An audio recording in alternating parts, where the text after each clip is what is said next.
Utilisation des manettes pour effectuer les laboratoires. Après avoir lancé l'application Protus Labs, vous verrez des mains virtuelles qui correspondent aux manettes que vous tenez. Avec les manettes dans vos mains, vous pouvez cliquer sur les diverses icônes ou boutons virtuels en apposant simplement la main virtuelle sur l'icône ou le bouton désiré. Vous pourrez aussi faire défiler les divers menus par un simple mouvement de la main virtuelle, vers le haut ou vers le bas.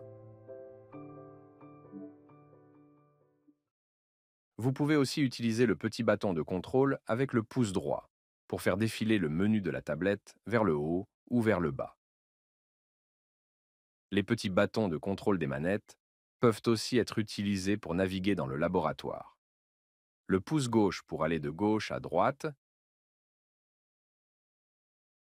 et avant-arrière, et le pouce droit pour faire tourner le laboratoire vers la droite ou vers la gauche.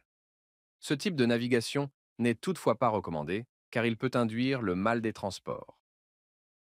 Pour saisir un objet, approchez la manette, donc la main virtuelle, vers l'objet désiré. Et lorsque l'objet devient saisissable, il apparaîtra rehaussé en vert. Vous n'avez à ce moment qu'à appuyer sur le bouton à la base de la manette avec votre majeur pour saisir l'objet et le garder enfoncé tant que vous manipulerez l'objet choisi. Pour relâcher l'objet, vous n'avez qu'à relâcher le bouton de la manette. Cette commande peut être effectuée avec les manettes de chaque main.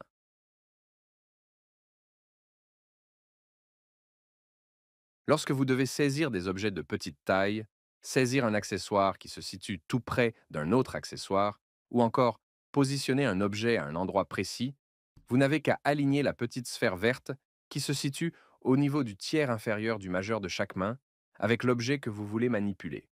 Dès que la petite sphère verte touchera l'objet, ce dernier rehaussera en vert, et vous n'aurez qu'à appuyer sur le bouton à la base de la manette pour saisir l'objet et le manipuler avec précision.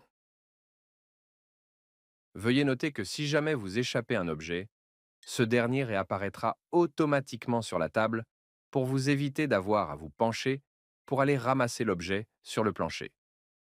Après avoir saisi un objet, certaines manipulations additionnelles sont parfois nécessaires, comme pour aspirer ou expulser du liquide, d'un compte-gouttes ou d'une pipette. Ces manipulations additionnelles seront effectuées simplement en utilisant l'index pour appuyer sur le bouton gâchette de la manette avec laquelle vous tenez l'objet. Voici quelques exemples illustrant ces manipulations additionnelles en commençant par une démonstration de l'utilisation du compte-gouttes. Saisissez d'abord un compte-gouttes en approchant avec votre main. Lorsque le compte-gouttes rehausse en vert, cliquez le bouton à la base de la manette pour le saisir. Tout en gardant le bouton enfoncé pour continuer de tenir le compte-gouttes, placez-le dans le liquide que vous désirez aspirer et ensuite appuyez sur le bouton gâchette avec votre index. Vous verrez le liquide être aspiré dans le compte-gouttes. Déplacez ensuite le compte-gouttes vers le contenant dans lequel vous voulez expulser le liquide et appuyez sur le bouton gâchette une ou plusieurs fois pour graduellement expulser le contenu du compte-gouttes. Vous pouvez ensuite déposer le compte-gouttes en relâchant le bouton à la base de la manette. Démontrons un autre exemple, et cette fois avec la pince. Il faut d'abord saisir la pince en cliquant sur le bouton à la base de la manette. Une fois la pince en main, appuyez et relâchez le bouton gâchette avec votre index pour ouvrir et fermer la pince. Vous pourrez donc saisir un objet avec la pince en appuyant sur le bouton gâchette avec votre index, ce qui fermera la pince sur l'objet. Pour libérer l'objet saisi, relâchez le bouton gâchette pour faire ouvrir la pince. Même principe pour utiliser le briquet. Saisissez le briquet et appuyez sur le bouton gâchette pour allumer la flamme. Finalement, si vous utilisez le flacon laveur, saisissez-le d'abord, puis appuyez et relâchez le bouton gâchette pour faire sortir l'eau du flacon. Dans certains laboratoires, la manipulation de certains objets nécessitera d'appuyer sur des flèches qui apparaîtront à l'écran. Les flèches seront évidentes, vous permettant d'effectuer les manipulations nécessaires de façon intuitive. Pour pousser ou tirer le piston d'une seringue, saisissez d'abord la seringue avec l'une ou l'autre des manettes. Vous remarquerez deux petites flèches rouges à l'extrémité du piston, indiquant les deux directions dans lesquelles vous pouvez déplacer le piston. Pour sélectionner l'une ou l'autre des directions, vous devrez appuyer sur le bouton X lorsque vous utilisez la manette de gauche ou sur le bouton A lorsque vous utilisez la manette de droite. Ceci fera rehausser en vert l'une ou l'autre des flèches en alternance avec chaque clic.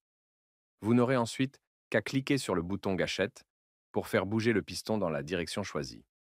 Chaque clic fera bouger le piston par incrément de 5 millilitres. Pour changer de direction, cliquez à nouveau sur le bouton X ou A, ce qui fera rehausser en vert la flèche pointant dans la direction opposée. Il y a plusieurs autres types de manipulations possibles que vous pourrez faire de façon intuitive. Par exemple, si vous voulez éteindre une allumette, agitez-la comme vous le feriez dans le monde réel. Si vous voulez ouvrir l'eau du robinet, appuyez avec la main virtuelle sur la poignée d'eau chaude ou la poignée d'eau froide pour ouvrir et fermer le robinet. Si vous devez agiter un récipient, saisissez-le avec la manette et agitez-le. Pour certains récipients, comme les tubes à essai et les flacons Erlenmeyer, un bouchon doit être présent avant de pouvoir les agiter. Les accessoires de sécurité, tels les gants, les lunettes de protection et le sarrau, se trouvent sur la table virtuelle de droite et peuvent être utilisés au cours d'un laboratoire. Pour les saisir, vous n'avez qu'à mettre vos mains sur l'accessoire désiré et cliquer une fois sur le bouton à la base de la manette de droite avec votre majeur. Lorsque l'accessoire est saisi, il disparaîtra de la table et vous le verrez apparaître sur vous. Pour retirer un accessoire de sécurité, vous n'avez qu'à saisir l'accessoire sur vous en appuyant sur le bouton à la base de la manette et à le déposer à son emplacement initial sur la table en cliquant à nouveau sur le bouton.